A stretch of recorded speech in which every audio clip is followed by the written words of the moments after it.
สบายดีบรรดาท่านจะมาสืบต่อเผยแพร่บทอธิบายประมวลกฎหมายแพ่งซึ่งจะมาลงลึกในมาตรา83การสิ้นสุดการคุ้มครอง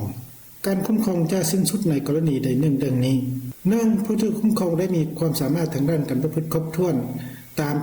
การตัดสินของศาล 2ผู้ถูกคุ้มครองเสียชีวิต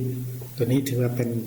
เนื้อหาของมาตรา83ที่ได้กำหนดเกี่ยวกับการสิ้นสุดการคุ้มครองและต้องมาจุดประสงค์ของมาตรานี้ก็เพื่อกำหนดให้ฮู้แต่ละกรณีเกี่ยวกับ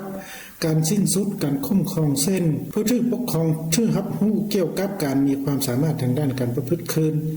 อย่างครบถ้วนตามการตัดสินของศาลหรือผู้ถือคุ้มครองเสียชีวิตตัวนี้ถือว่าเป็นจุดประสงค์ของมาตรานี้และต่อมาตัวอย่างที่1ก็ถูกแต่งตั้งให้เป็นผู้คุ้มครองขอ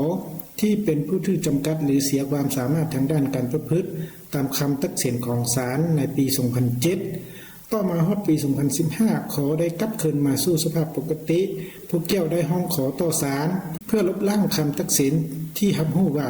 ขอเป็นผู้ถือจำกัดหรือเสียความสามารถทางด้านการประพฤติฉะนั้นภายหลังศาลตัดสินลบล้างการเป็นผู้ถือจำกัดหรือผู้เสียความสามารถทางด้านการประพฤติผู้ที่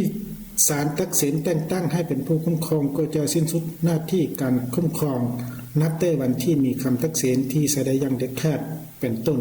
ตัวนี้ถือว่าเป็นตัวอย่างที่1นะแล้วต่อมาตัวอย่างที่2ก็เป็นผู้คุ้มครองขอที่เป็นผู้ถือจำกัดหรือเป็นผู้เสียความสามารถทางด้านการประพฤติตามคำตัดสินของศาลในปี 2010